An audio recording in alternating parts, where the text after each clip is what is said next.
modern concept of well-balanced health may be visualized as an equilateral triangle composed of a physical side, a mental side, and a social side, and those who are keeping all sides in balance enjoy good health.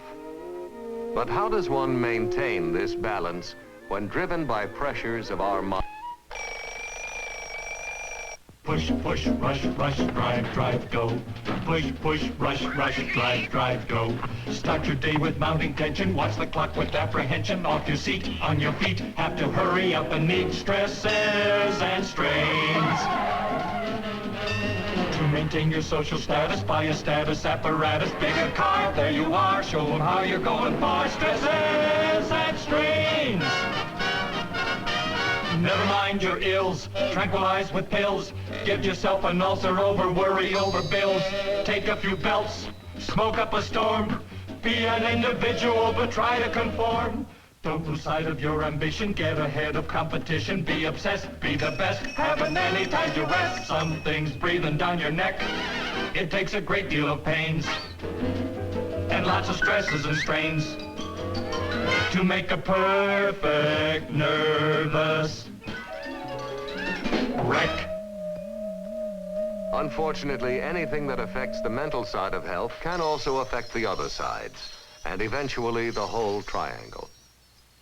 For a better understanding of how this comes about, let us first look at the animals, for man is, after all, an animal too. All animals encounter stresses of various kinds as a normal part of their lives.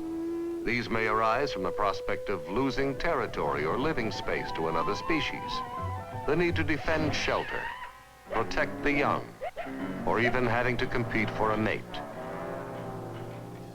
Obviously, the greatest stress is a threat to life itself, but for this, nature has provided every animal with certain protective responses, one of the most important of which is the fear instinct.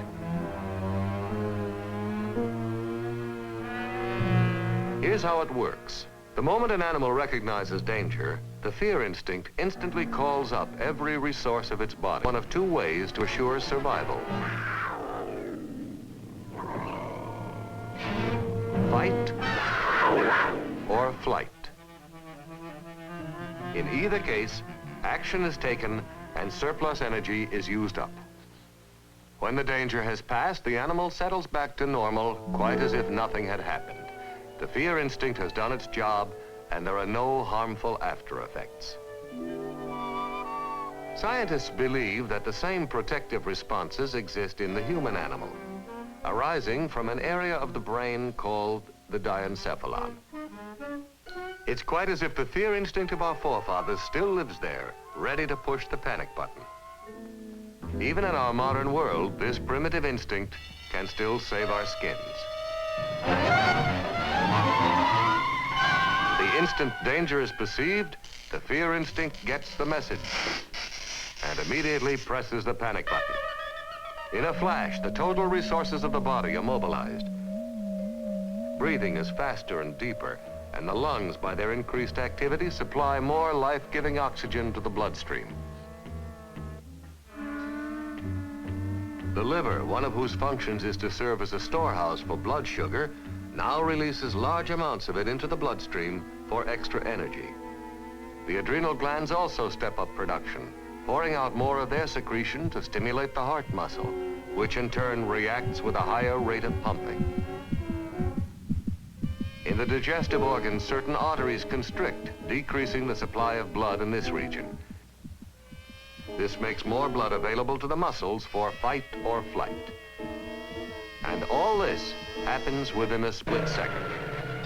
Like any animal, man has, in this case, used up his supercharge of energy in escaping disaster, plus letting steam. Now he should be able to proceed without any harmful after effects. But unlike other animals, man has more than instinct. He has a superior intellect and a brilliant creative imagination. Unfortunately, this imagination can create unreal dangers and give rise to unnecessary stresses and strains. Take the case of a well-prepared student under pressure. Guess I got it. Yeah. What answers are wrong? Oh, boy. I'm not going to graduate. That means no college. Then I won't get the job I want. I'll be a bust, a failure. I might not even have a car. This imagined threat instantly alerts the fear instinct, just as if the danger was real.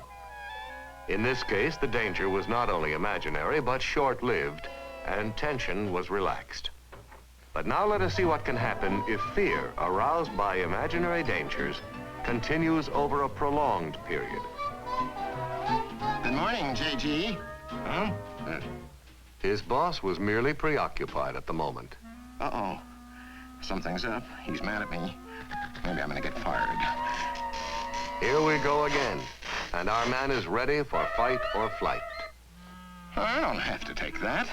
I'll hit him right in the nose. Wait a minute. I can't do that. He's my boss. I really would get fired. I've got it. I'll quit. What am I saying? I've got obligations. A mortgage, a family to take care of, and... Obviously, neither fight nor flight makes sense here, so pride is swallowed, along with all the unused biochemicals the body has stirred up. And so our man literally stews in his own juices. Now, if this stressful state of mind based on self-generated fear is carried over into the time for relaxing, it may produce undesirable results. It can destroy rest, interrupt the body's normal rebuilding processes. But even worse, it can bring on a nightmare of psychosomatic ills, meaning ills induced in the body by the mind. For instance, if the arteries in the stomach stay constricted because of a continuous state of alarm, the top layer of the stomach wall will be starved for oxygen. The cells disintegrate, leaving the second layer unprotected. And now the trapped stomach acid can go to work on that second layer. It literally burns its way through. And the result may be peptic ulcer. In another area, there is possible trouble when the liver, triggered by continuous imaginary danger, keeps pouring more and more sugar into the bloodstream. Normally, an organ called the pancreas produces a chemical known as insulin to balance the sugar level in the blood. However, over an extended period, the pancreas usually loses the race, resulting in too much sugar in the bloodstream. Body chemistry is upset, and this may contribute to a host of other ills. The list of self-inflicted tortures is endless, but they do have one end in common. All sides of health can be seriously impaired if fear is constantly aroused unnecessarily. But if this life-saving instinct is permitted to relax when there is no real danger, the body can function as it should. After all, most problems, real or imaginary, are soon resolved, and many situations we first believed to be threatening turn out to be purely imaginary anyway. Good morning, J.G. Huh?